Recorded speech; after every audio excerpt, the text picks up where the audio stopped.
संतप्त मानस शांत हों, जिनके गुणों के गान में बेवर्धमान महान जिन विचरे हमारे ध्यान।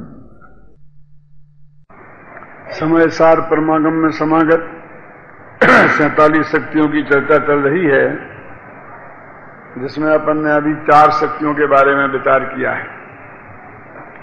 जीवत्व शक्ति, चिति शक्ति, दृष्टि शक्ति और ज्ञान शक्ति। इनका चारों का समापन पेज नंबर 325 पर है, उसे अपन पढ़ लेते हैं। आधा पेज का है करीब, पेज नंबर 325 पर।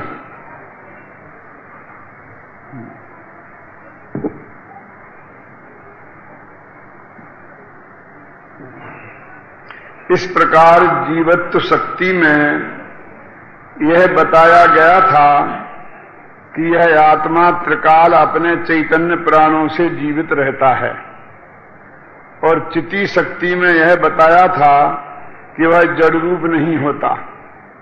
अब इन दृष्टि शक्ति और ज्ञान शक्ति में यह बताया जा रहा है कि आत्मा का वह चैतन्य स्वरूप सामान्य ग्राही दर्शनोपयोग और विशेष ग्राही ज्ञानोपयोग रूप है। यह भगवान आत्मा लक्ष्य रूप जीवत्व शक्ति, लक्षण रूप चिति शक्ति और चिति शक्ति के ही विशेष देखने जानने रूप उपयोगमयी दृष्टि और ज्ञान शक्ति से संपन्न होता है। इस भगवान आत्मा को जीवत्व शक्ति के कारण जीव, चिति शक्ति के कारण चेतन, ज्ञान व दृष्टि शक्ति के कारण ज्ञाता दृष्टा कहा जाता है। इस प्रकार हम देखते हैं कि हमारे मूल प्रयोजनभूत जीव तत्व रूप भगवान आत्मा का स्वरूप धीरे धीरे स्पष्ट होता जा रहा है, क्योंकि हमें आत्मा को पहचानना है ना। तो लक्ष्य और लक्षण के द्वारा पहचान होती है, लक्ष्य की पहचान लक्षण के द्वारा होती है, और चेतना लक्षण है, इसलिए चिति शक्ति लक्षण है और ज्ञान और दर्शन उसके ही विशेष हैं।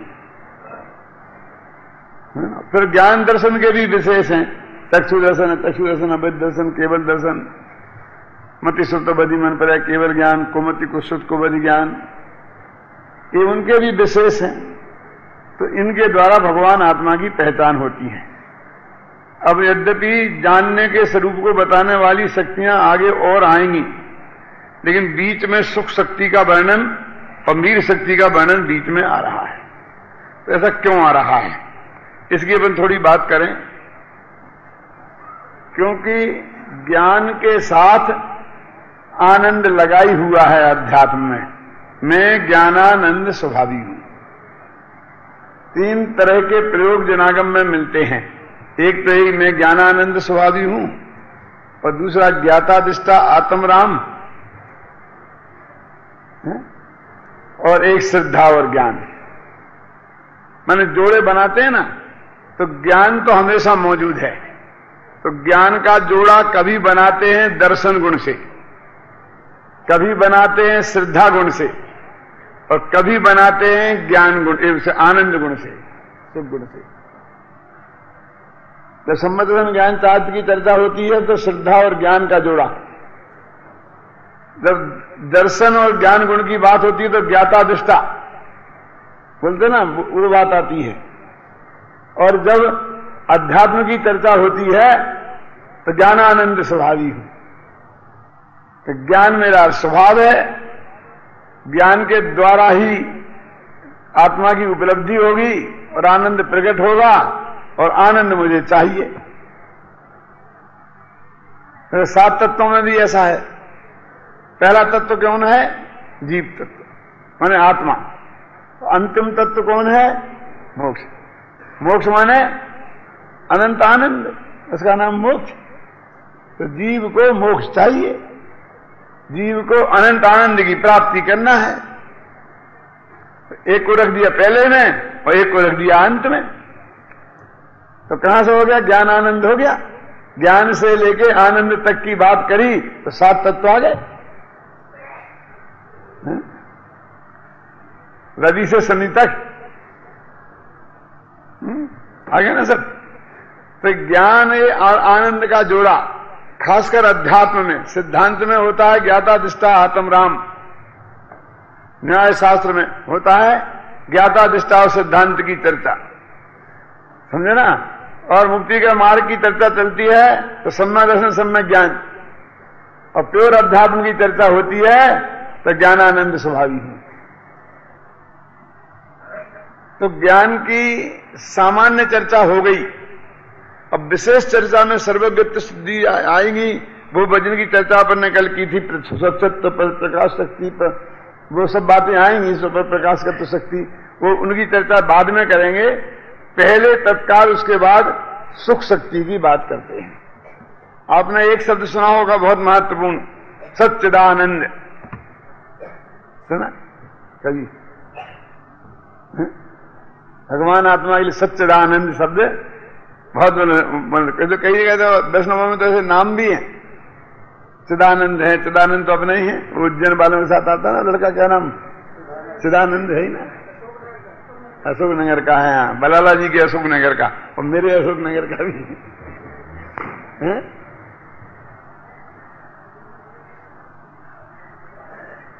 तो सच्चिदानंद, तो सत्य, चित्त और आनंद, तीन की बात करते हैं। आत्मा में गुण तो बहुत है, सत्य माने अस्तित्व गुण, और चित्त माने चैतन्य गुण, मतलब ज्ञान दर्शन समझ लो, चित्ती शक्ति, और आनंद माने सुख गुण। तो इसमें पूरा भगवान आत्मा आ जाता है एक तरीके से, जो हमारे अत्यंत उपयोगी है।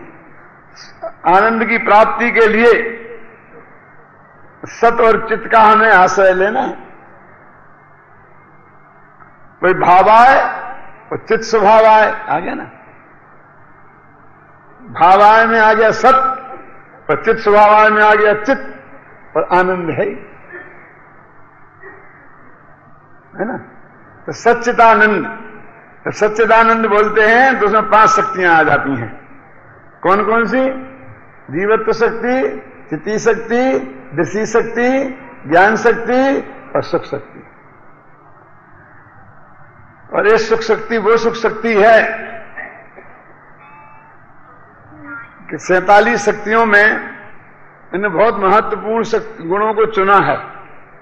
आखिर अनंत तो छोड़ दिए ना, लेकिन इन महत्वपूर्ण चुनाव में थोड़ी गलती हो गई लगती है।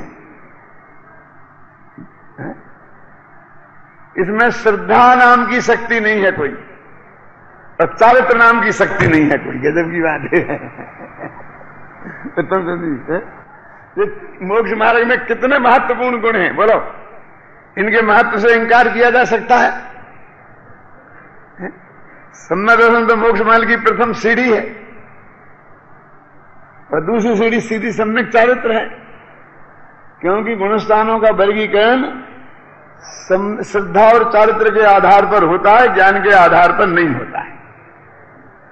डोमरसार में आपने पढ़ा होगा, ए दे सब्बे भावा दिनसन मोहम पडुच्च भणी दाहू।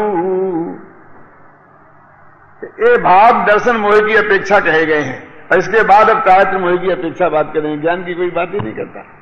क्या है? मिच्छे खलु ओदयो विधिये पुनः पारणामियो भावो मिस्से खयो प्रसमियो अवरद सम्महित नैवे हे दे सब्बे भावा दिनसन मोहम पडुच्च भणे दाहू। ये 2 गाथाएं हैं। क्या? पहले गुणस्थान में औदेक भाव होता है, सुनना। दूसरे गुणस्थान में पारिणामिक भाव होता है। क्या लिखा? मिच्छे खलु औदयु, मिच्छे माने मिथ्यात्व गुणस्थान में औदेक भाव होता है। विधीय माने सासाधन गुणस्थान में पारनामियो भावो, और मिस्से खयो विषमियो, और मिश्र गुणस्थान में क्षय संभाव होता है। अवरज सम्मितिन नैवे, और अवरज सम्यक में 3 भाव होते हैं, माने उपसंभाव, क्षय उपसंभाव, क्षय। क्या क्या बात करते हो तुम? दूसरे गुण स्थान में पारिणामिक भाव, वो चौथे में पारिणामिक भाव नहीं। तो पारिणामिक भाव तो अपने बहुत परम पवित्र भाव माना जाता है ना, तो वो सम्यक दृष्टि के होना चाहिए। और ये तो मिथ्या दृष्टि के, सम्यक रूपी पर्वत से गिरे हुए जीव के हैं? उसके क्यों? तो वो कहते हैं एदे सभ्य भावा, ये सब भाव दर्शन मोहिनी कर्म की उदय की अपेक्षा है। एदे सभ्य भावा दर्शन मोहम पडुच्च भनदाहू। तो चूंकि दर्शन मोह का उदय पहले गुणस्थान में है, इसलिए औदेक भाव। दर्शन मोह का क्षयोपशम तीसरे गुणस्थान में है, इसलिए उसमें क्षयोपशम भाव। चौथे गुणस्थान में दर्शन मोह का उपशम भी हो सकता है, क्षय भी हो सकता है और क्षयोपशम भी हो सकता है, तीनों का। और दूसरे गुणस्थान में न दर्शन मोह का उदय है, न क्षय है, न क्षयोपशम है, न उपशम है, इसलिए पारिणामिक भाव। तो कर्म की कोई अपेक्षा नहीं लगे, उसका नाम है पारिणामिक भाव। आपको याद है, मैंने कल परसों आपको बताया था, पारिणामिक भाव अकेले द्रव्य में नहीं, गुण में नहीं घटित होता है, पर्याय में भी घटित होता है। कहा था, याद है? क्योंकि हमारे दिमाग में वही आता है, बस गुण गुण की बात आती है। अब पर्याय में तो आ गया है उदाहरण। तो दूसरा गुणस्थान कौन सी है, पर्याय है कि गुण? गुणस्थान काय का नाम है, पर्याय का कि द्रव्य का, गुण का, है ना? और उसमें पारिणाम में भाव बताया कि नहीं बताया?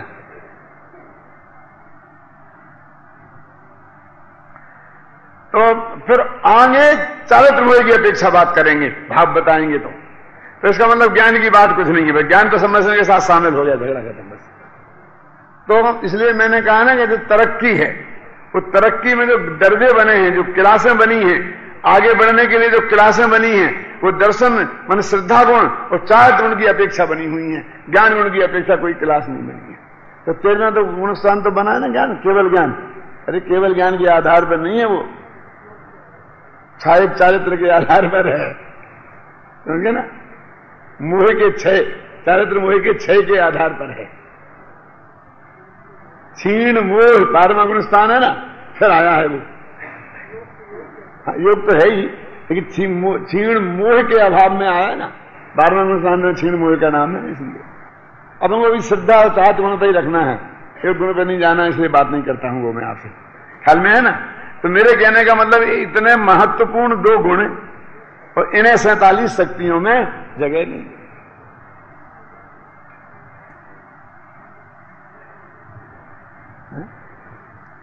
भाई साहब कि कितने ही महत्वपूर्ण हो, लेकिन जिस प्रयोजन से 47 शक्तियां बताई जा रही हैं, उस प्रयोजन की सिद्धि ये 2 गुण नहीं करते।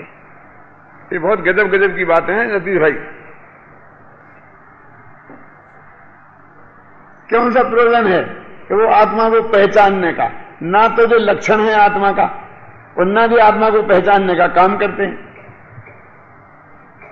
वो उपयोग लक्षण है और ज्ञान दर्शन गुण आत्मा को जानने या देखने का काम करते हैं। ये तो प्रतीति रूप है, इसलिए कहते हैं हमको यहां जरूरत नहीं है इनकी, इसलिए हमने विशेष उल्लेख नहीं किया। क्या हमारा उद्देश्य तो उसको पहचानना है। तो यहां महत्व इस हिसाब से नहीं लिया जाता है कि वो आत्मा में कितने महत्वपूर्ण हैं, हमारे प्रयोजन की दृष्टि से वो कितने महत्वपूर्ण है, उस दृष्टि से बात गिनी जाती है।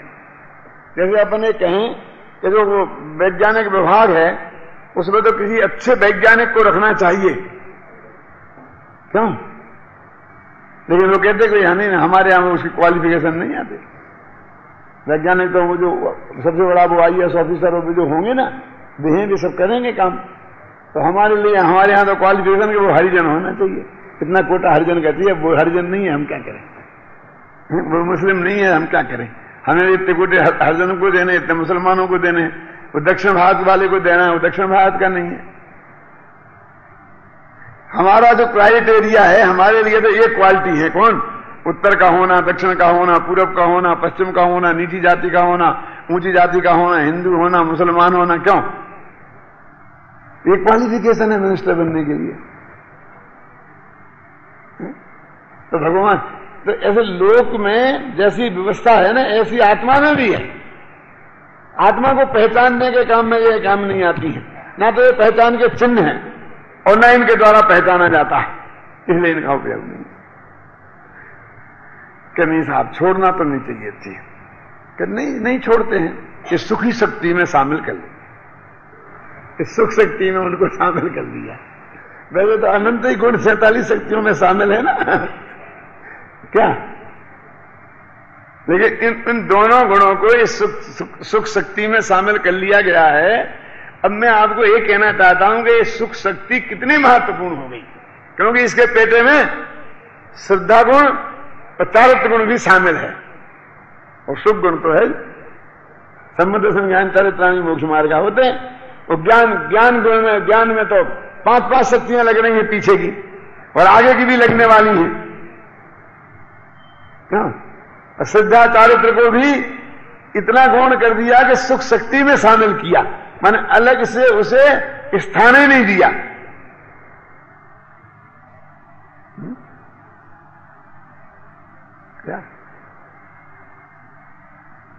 क्या संजीव आता ना, हर दृष्टि से विचार करो इसमें कि ऐसा क्यों हुआ। इतने चर्चित गुण हैं मोक्ष मार्ग के प्रकरण में और सारे करुणान योग में। दलाला जी, ये 2 ही गुण भरे पड़े हैं। कौन कौन? श्रद्धा और चारित्र। जितना वर्णन इनका है इतना वर्णन किसी का नहीं है, सबसे ज्यादा चारित्र का। एक एक समय की एक एक पर्याय का कितना कितना विस्तार, तो मैं बताता हूं आपको। चारित्र गुण की एक पर्याय है, उसी में 10 धर्म, उसी में 12 भावना, उसी में 22 परिसरजय, उसी में 5 समिति, उसी में 5 गुप्ती।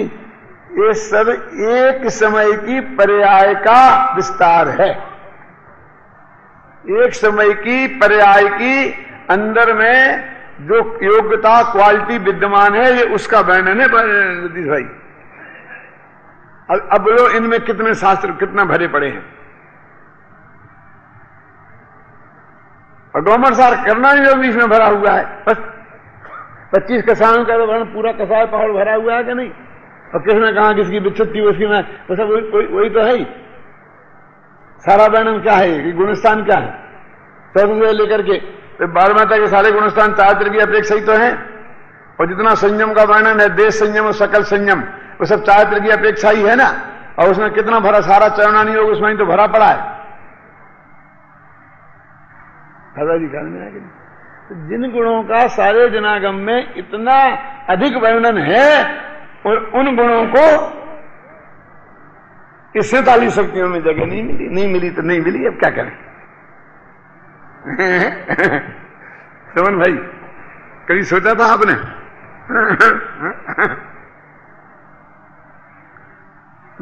देखो अब पढ़ते हैं जरा इस सुख शक्ति को। कहाँ है, कौन सा पेज है अपना? 25 है ना। 25 तो अपन ने पढ़ लिया है। 26 अनाकुलित लक्षण सुख शक्ति, अनाकुलता लक्षण वाली सुख शक्ति है। अब सुख किसको कहना, देखो कितना स्पष्ट है। ये बात छेड़ाला ने लिखी, यहां से ली है। जल्दी 30 ढाल की पहली पंक्ति देखो। आत्म को हित है सुख, सुख आकुलता बिन कह। आगे सुख शक्ति की परिभाषा आ गई। कौन कह सकता है कि दौलत राम जी ने समय सार नहीं पढ़ा था?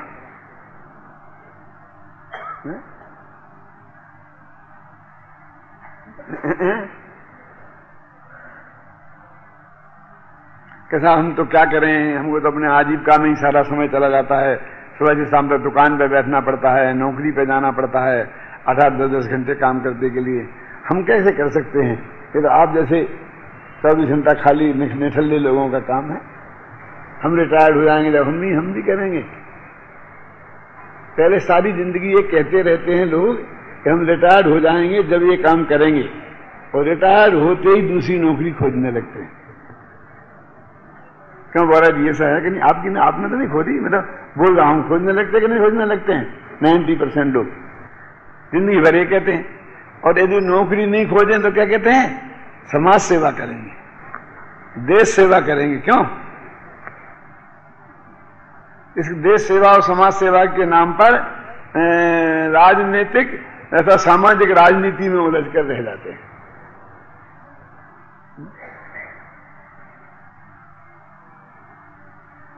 भोपाल में एक भोजपुर करके बगल में तीर्थ है, 10-15 किलोमीटर, देखा कि नहीं देखा? तो हम इस साल गए थे पर्यूषण में भोपाल, तो एक दिन हमको वो भोजपुर ले गए।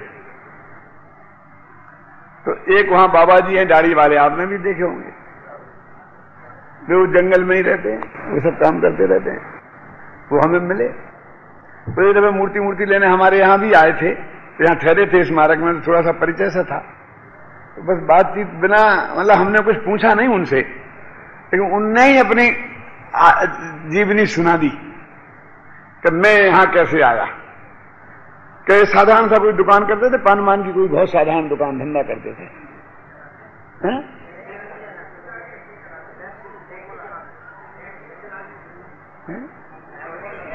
मुझे टैक्सी चलाते थे ये लोग कह रहे हैं, जो भी हो समझो ऐसा हल्का साधारण काम करते थे।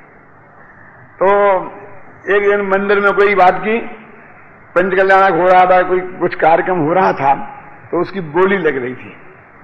तो उनको भी भाव हुआ कि एक बोली मैं ही ले लूं और कोई काम मैं भी करूं।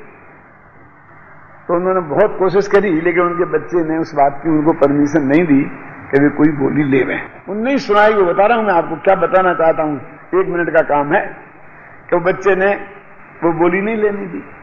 तो उनको बहुत बुरा लगा, फिर मैं धर्म कर ही नहीं सकता हूं। तो घर पे आकर के फिर झगड़ा हुआ शुरू, कभी मैं इतना नहीं कह सकता हूं, सब करते हैं धर्म। तो उन्होंने कहा पापा धर्म करना है ना, तो ये बोली लेने से कुछ नहीं होगा। कोई तीर्थ को गोद ले लो, तीर्थ का उद्धार करने का काम करो और जाओ उसकी सेवा करो। वो बेटे ने उपदेश दिया, तो बस मैं सब घर छोड़ छाड़ करके यहां आ गया, और जब से इस तीर्थ की सेवा में लग रहा हूं। अब हो सकता है उसी तीर्थ के से मुक्त जाएंगे वो।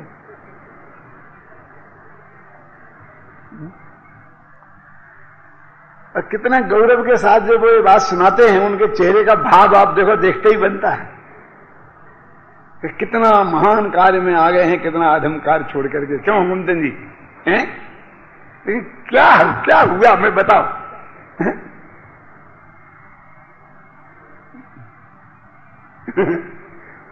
हुआ क्या?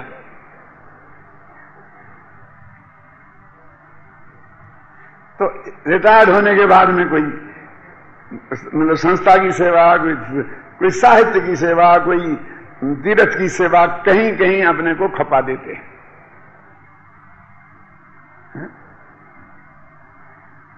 तो वो ये कहते कि यहां एक चारित्र गुण में हजारों पे, मैं कहता हूं सारी जिनवाणी का 70-80% भाग एक समय की पर्याय के बारे में वर्णन है। क्यों? जो तुम समा मार्द वार्द सत्य सौ संयम तत्याग आकंचन ब्रह्मचर्य 10 ही धर्म चारित्र गुण की एक समय की पर्याय के भेद हैं, और अकेले इन्हीं का कब्जा नहीं है, उन्हीं में 12 भावना आने तत्सर्व वगैरह भी शामिल हैं, 22 परिसर जय भी शामिल है, त्रिगुप्ति भी शामिल हैं, 5 समिति भी शामिल हैं। अब ये तो कितने हैं, फिर इनके के विस्तार करो, समझ में आए ना? है? हाँ, वो सब आ जाती हैं उसमें।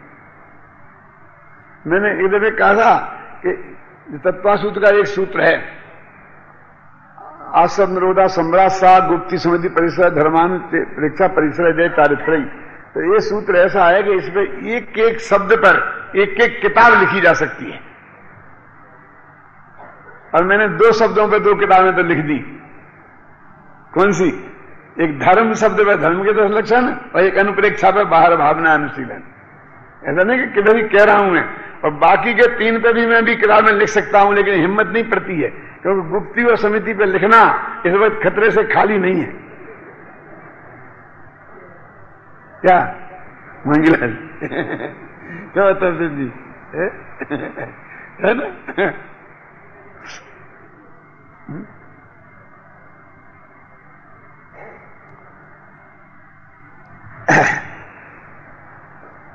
एक श्वेतांबर महाराज की बात है, दिगंबर की नहीं है, घबराना नहीं। दिगंबर के बारे में मैं कुछ नहीं कह सकता, श्वेतांबर की बात बता रहा हूं। वो कार में चलने लग गए, प्लेन में चलने लग गए। महाराज हैं, अभी भी हैं, कार में चलते प्लेन में। तो मैंने कहा महाराज ये कैसे? अरे पंडित जी आप समझते नहीं है। मैंने समझा तो एक ही तो काम है। बोलो उस जमाने में जब अपन घोड़े पे बैठते थे, बैलगाड़ी में बैठते थे, तो पशुओं को खींचना पड़ता था, तो उन पर दया करके सवारी का त्याग कर देते थे। अब तो ये सब पेट्रोल से गाड़ियां चलती हैं, किसी को खींचना नहीं पड़ता। ना घोड़े को कोई तकलीफ है, ना बैल को तकलीफ है। उन्हें काय को तकलीफ होगी? बैल सब कत्ल खाने में कट गए। तकलीफ तो तब होती जब वे जिंदा रहते। क्यों? अब जब कुछ काम ही के नहीं रहे ना, क्यों? पेट्रोल गाड़ियां खींचने लग गए और हल चलाने लग गए, तो उनके काम नहीं रहे तो फिर कटने लग गए, बेचारे गए। और घोड़े भी ऐसे ऐसे खत्म हुआ जाएंगे। तो इसलिए हम नहीं कहते। मैंने कहा महाराज ऐसा नहीं है।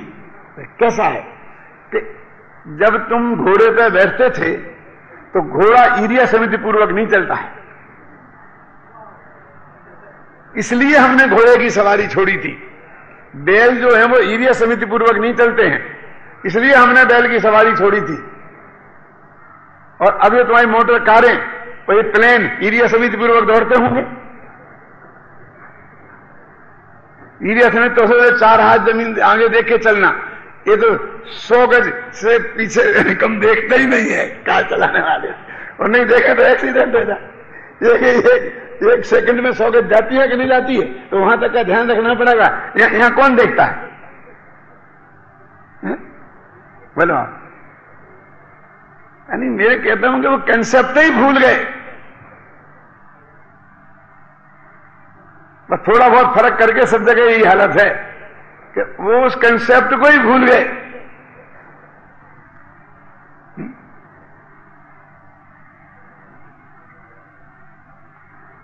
क्या है?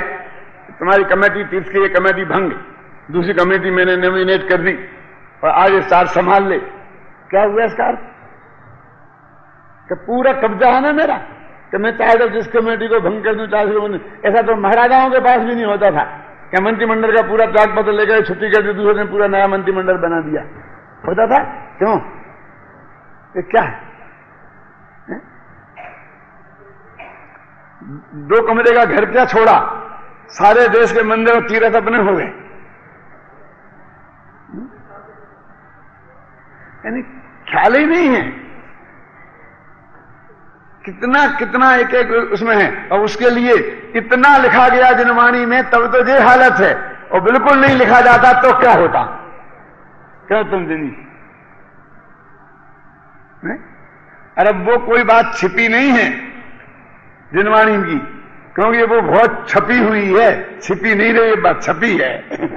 पहले जमाने में तो हस्तलिखित थी ना, तो छिपी रहती थी, है? अब तो छपी है, बच्चा बच्चा जानता है।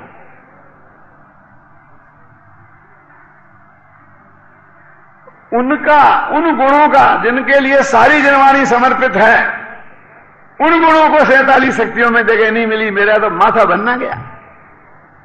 मैं आपका तो 10-15 मिनट ले रहा हूं, मेरे तो कितनी रातें खराब भई इसमें। उत्तम सिंह जी कि नहीं, मेरे तो अमृत मेरे सामने होते तो इधर कहता है साहब कि क्या कौन सी तुम्हारी मर्यादा बनी थी कि अपनी मिनिस्ट्री 47 शक्तियों 47 की होना चाहिए, 49 हो जाती है तो क्या फर्क पड़ता था? आजकल तो 80-100 मिनिस्टरों की मिनिस्ट्री होती है। क्यों? आवश्यकता के अनुसार घटती बढ़ती रहती है। यदि इन 2 को और शामिल कर लेते ना तो यही तो होती 49 शक्ति होती। क्यों निर्मल जी? यदि 47 की संख्या से टेंटे रहने की क्या जरूरत थी कि जिसमें इतनी महत्वपूर्ण शक्तियों को छोड़ना पड़ा?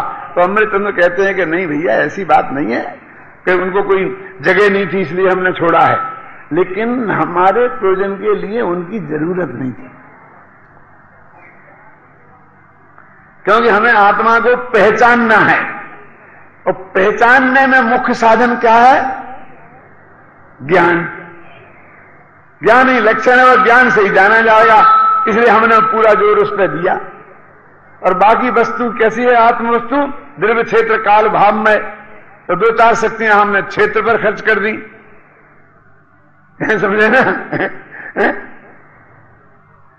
कुछ शक्तियां काल पर खर्च कर दी, नित्यत्व अनित्यत्व काल पर खर्च कर दी, तो जिससे आत्मा का द्रव्य क्षेत्र काल भाव का स्वरूप स्पष्ट हो जाए। द्रव्य क्षेत्र काल भाव के स्वरूप के लिए हमें श्रद्धा और चारित्र की आवश्यकता ही महसूस नहीं हुई। मैं ज्ञानानंद स्वभावी हूं, आत्मा ज्ञाता दिष्टा आत्म राम, है ना? अब यहां क्यों नहीं लिखा कि आत्मा चारित्रवान ज्ञाता दिष्टा लिखा?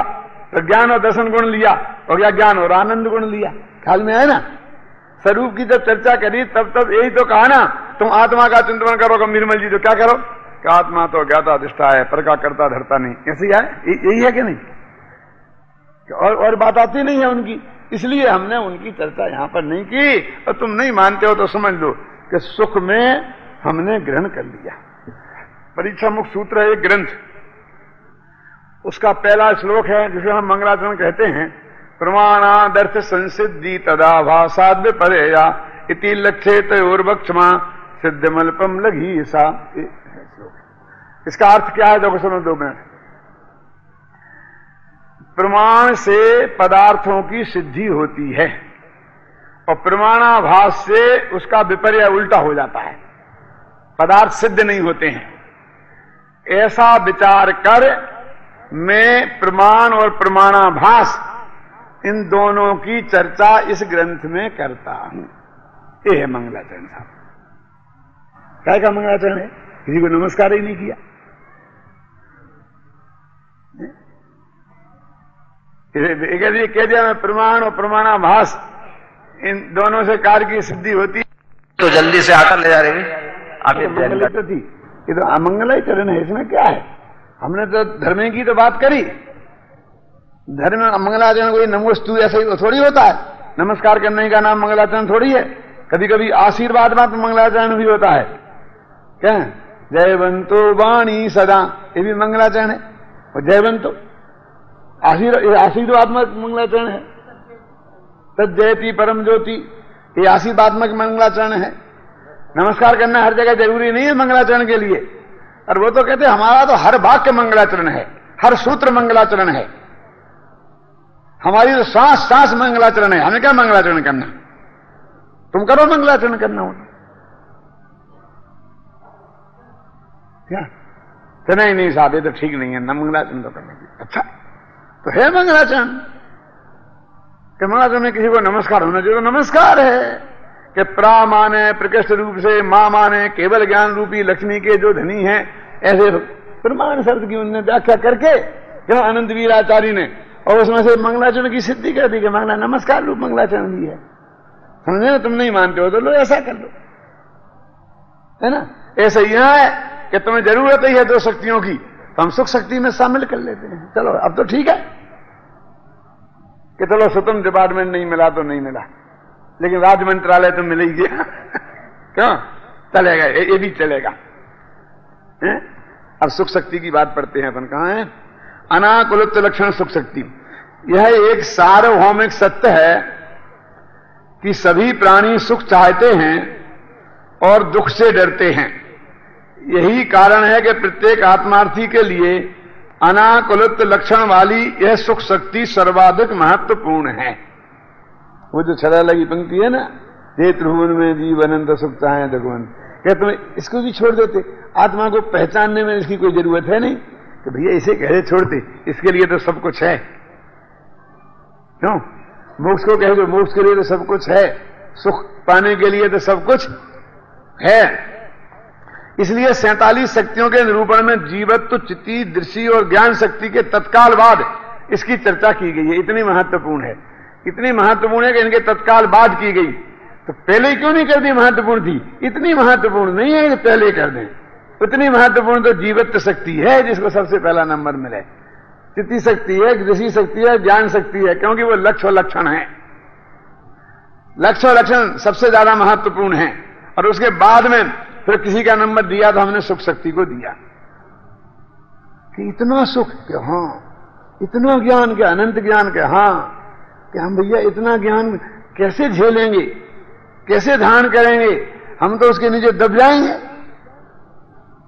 क्यों? तो कहा घबराओ मत, तुम में एक वीर शक्ति है। इसलिए वीर शक्ति तत्काल बता दी, घबरा मत लेना कि इतना ज्ञान हो जाएगा लोक का, तो हमारी क्या हालत हो जाएगी, है ना।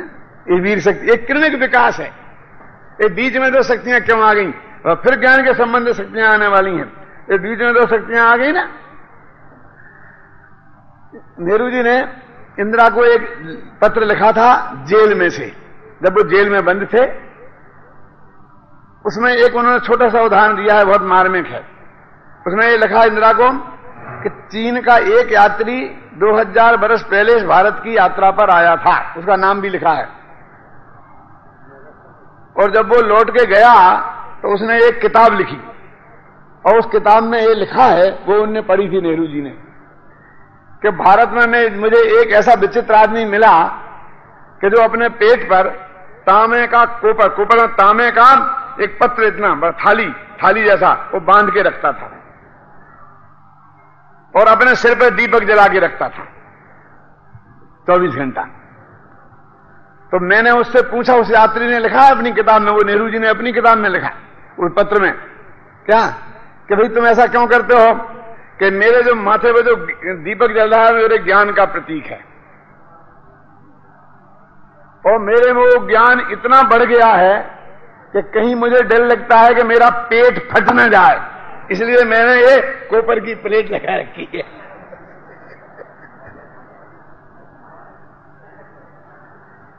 मैं 10वीं में पढ़ता था ना, मैट्रिक दिया था, उसमें एक किताब एक पाठ था, letter to Indira on her birthday, Indira को पत्र उसके जन्मदिन पर, और उसमें यह सब बात थी।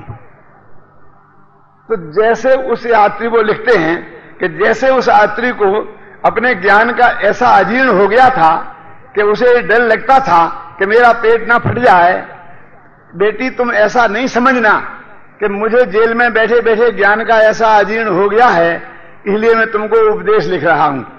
तो लिखा बेटी ऐसा करना, ऐसा नहीं करना, ऐसा नहीं करना, ऐसी बातें लिखी ना। उसके पहले ये लिखा कि ये जो बातें मैं तुम्हें लिखने जा रहा हूं तो तुम ये मत समझना कि मेरे को ज्ञान का अजीर्ण हो गया है, इसलिए मैं तुम्हें उपदेश बखार रहा हूं, उपदेश दे रहा हूं। तो फिर क्यों लिख रहा हूं? फिर उन्होंने लिखा क्योंकि मेरे पास यहां जेल में तुम्हारे जन्मदिन पर गिफ्ट देने के लिए और कुछ नहीं है, कुछ सद्विचार हैं मेरे पास, तो वे सद्विचार मैं तुम तक पहुंचाना चाहता हूं कि अपने जीवन में सफल होना है, सुखी रहना है, तो इन बातों को तुम मानना। और फिर बाद में वो बातें लिखी उन्होंने जो उनको लिखनी थी, लेकिन पहले ही लिखा। तो ऐसे ही कोई ये ना समझ ले कि हमें ज्ञान का इतना ज्यादा ज्ञान हो जाएगा तो बहुत ही मुश्किल हो जाएगी। हो जाने तो कोई चिंता की बात नहीं, कितना ही ज्ञान कितना ही आनंद, क्यों? अनंत आनंद, अनंत ज्ञान, अनंत सुख, क्यों? आने दो, होने दो, क्यों? क्योंकि मैं अनंत वीर का धनी हूं, इसलिए मेरे को कोई चीज बोझे रूप नहीं है। इसलिए तत्काल उन्होंने वीर शक्ति की बात करी। चलो कहां थे अपन, देखो ज्ञान दर्शन रूप चेतना तो भगवान आत्मा का लक्षण है, मिला क्या नहीं मिला परम सिंह जी? अतः उनकी चर्चा तो सर्वप्रथम होना ही चाहिए थी, वो तो आत्मा के लक्षण है। और आत्मा को सच्चिदानंद कहा जाता है। सत में जीवत्व, चित्त में चिति और ज्ञान दर्शन तथा आनंद में सुख शक्ति, चिति में चित्त में चिति और ज्ञान दर्शन साथ ही रहती हैं, उनमें आगे पीछे होने का कोई क्रम नहीं है। तथापि कहने में तो क्रम पड़ता ही है, क्योंकि सभी को एक संग को ऐसा लगे इसका बाद में नंबर दिया तो ये गौण हो गया। लेकिन क्या करें, वाणी की कमजोरी के कारण आत्मा में तो सब शक्तियां एक साथ ही हैं, तो हॉल में एक साथ ही विराजे हैं, लेकिन नाम लूंगा तो एक एक बात नंबर तो क्रम तो पड़ेगा ही ना। और उसमें हम झगड़ पड़ते हैं, सीनियरिटी जूनियरिटी का चक्कर हो जाता है। मेरा नंबर 10 में नंबर कहां होना चाहिए? तो कहते गुण तो आत्मा में अनंत हैं और कोई आगे पीछे है नहीं, लेकिन कहने में तो क्रम पड़ेगा ही ना। तो ये 5वीं शक्ति रखी, 7वीं शक्ति रखी, ये सिर्फ कहने के लिए बहस है, होने में ऐसा कोई चक्कर नहीं है। रहती तो वे आत्मा में एक साथ ही हैं। चुनाव भी जो किया अमृतचंद्राचार्य ने 47 शक्तियों का, वो भी सिर्फ कहने के लिए किया, ये नहीं कि बाकी की आत्मा में है नहीं। समझ में है ना? तथापि कहने में जान, ऐसी स्थिति में यह आवश्यक नहीं है कि किस शक्ति को पहले रखें और किसको बाद में, फिर भी वस्तु स्वरूप आसानी से समझ में आ जाए, इस दृष्टि से प्रस्तुतिकरण में आचार्य देव एक क्रमिक विकास तो रखते ही हैं। के बाद धीरे धीरे ख्याल में आए ना, सबको जानने का, एक को जान करके अनेकांत को समझाया। वो मेरे में नहीं था, कभी कुछ ठोक दिया, कभी कुछ ठोक दिया, कभी कुछ ठोक दिया। ख्याल में आए ना?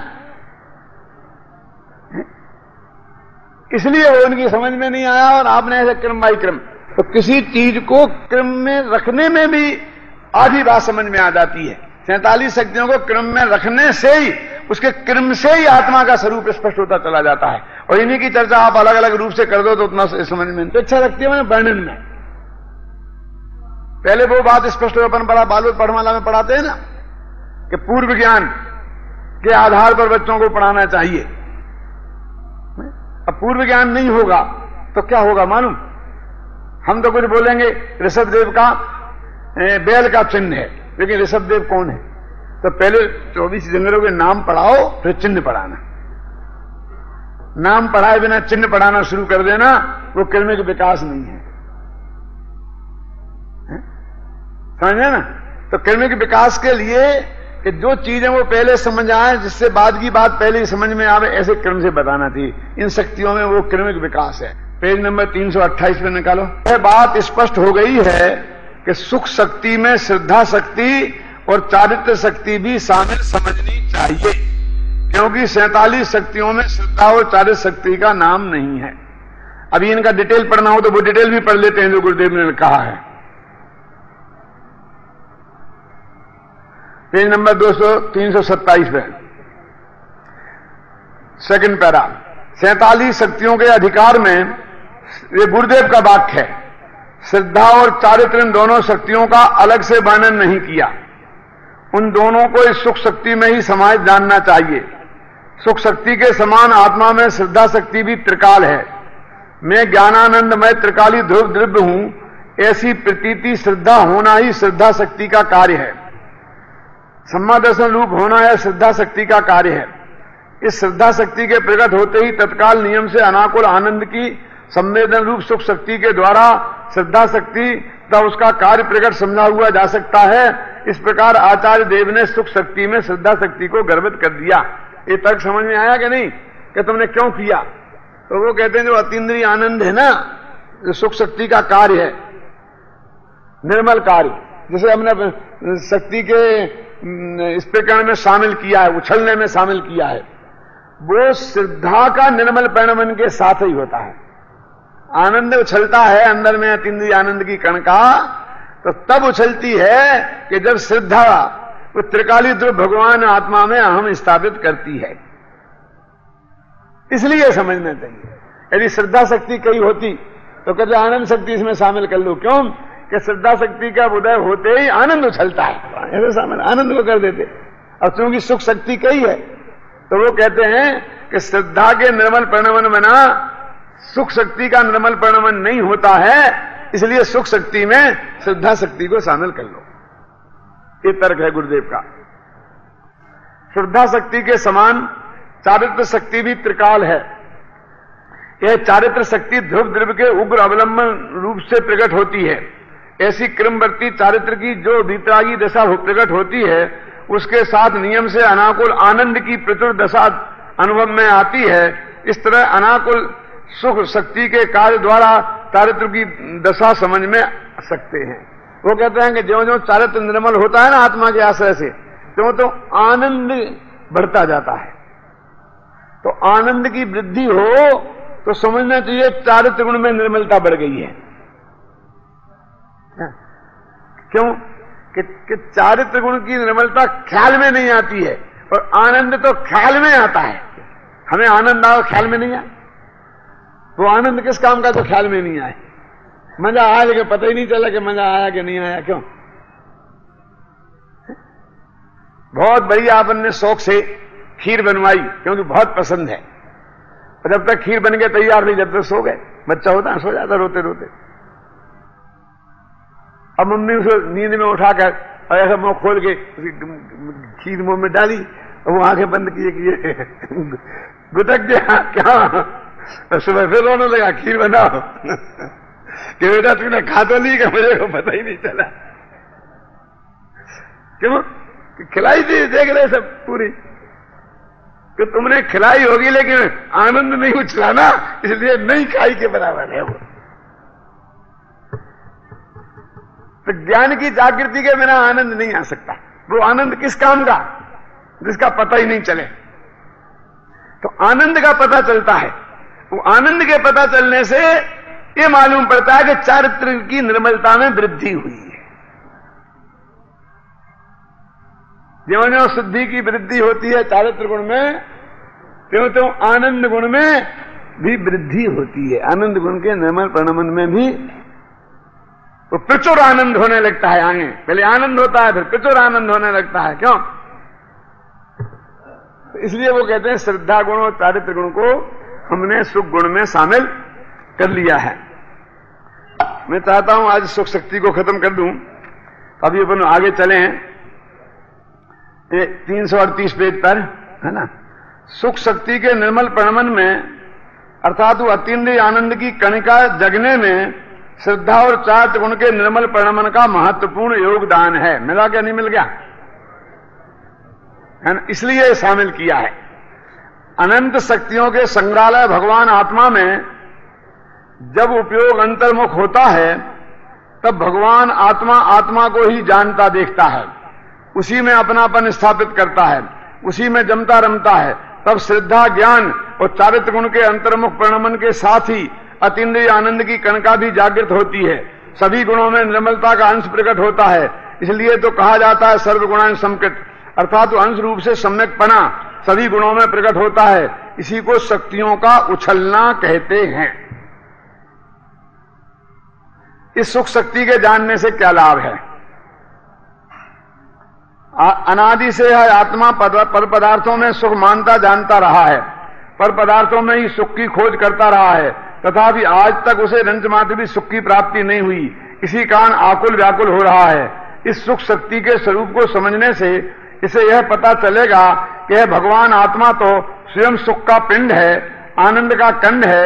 सुख प्राप्ति के लिए इसे पर की ओर देखने की रंच मात्र भी आवश्यकता नहीं।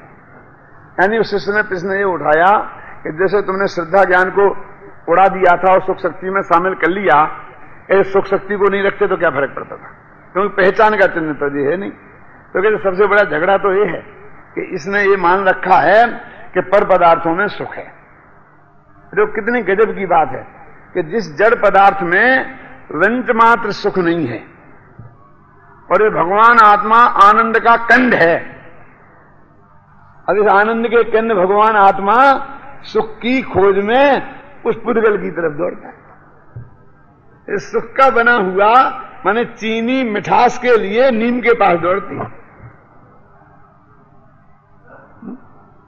क्यों? ऐसा ही हुआ ना कि सुख का बना हुआ आत्मा सुख के लिए जिनमें सुख नहीं है उन 5 इंद्रिय के विषयों में, तो कहते सुख शक्ति का ज्ञान हो जाए कि आत्मा में ऐसा अनंत सुख भरा पड़ा है, तो इसकी जो पर की तरफ पर में सुख खोजने की वृत्ति है वो समाप्त हो जाएगी। इसलिए सुख शक्ति का जानना बहुत जरूरी है और भी कई अनेक लाभ हैं, उनकी चर्चा कल।